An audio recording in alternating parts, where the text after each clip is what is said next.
Patuloy naman ang pakikipagtulungan ng mga grupo ng truckers upang resolbahin ang port congestion sa Maynila. Ito'y sa kabila ng pananatili ng ilang kargamento sa mga daungan ng ulat. Mula kay Julius Disamburon.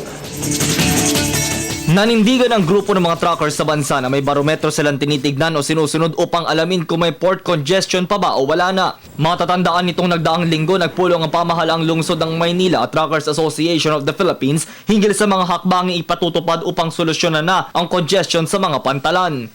At ang barometro naming mga tracker, importer, broker, we can declare na wala na port congestion pag wala na tayong nakapilang barko.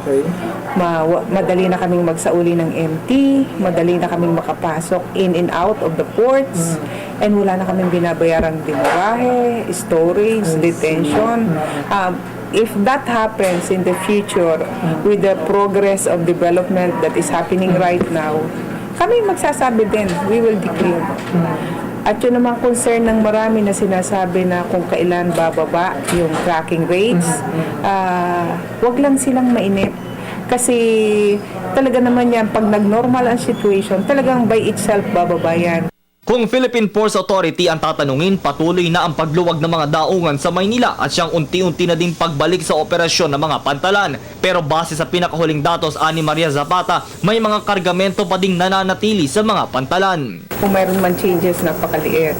Mayroon dumating ng December 2, December 5, and December 6. Sa South Harbor, ang nakapila mo ay 6.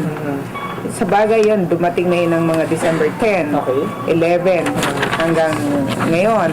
Ang nakaatraka sa MIP on berth ay 7.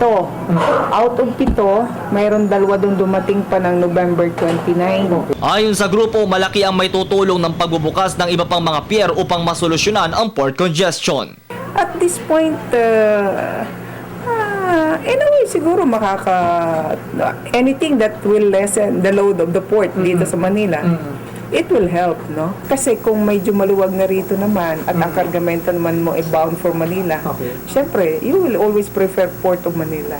Magandang balita din ang pagkakaanunsyo ng MMDA na makakadaang muli ang mga truck sa Rojas Boulevard simula ika-17 hanggang ika-22 ng Disyembre mula alas 12 ng gabi hanggang alas 5 ng umaga. Para sa Telebisyon ng Bayan, ako si Julius Disamburon.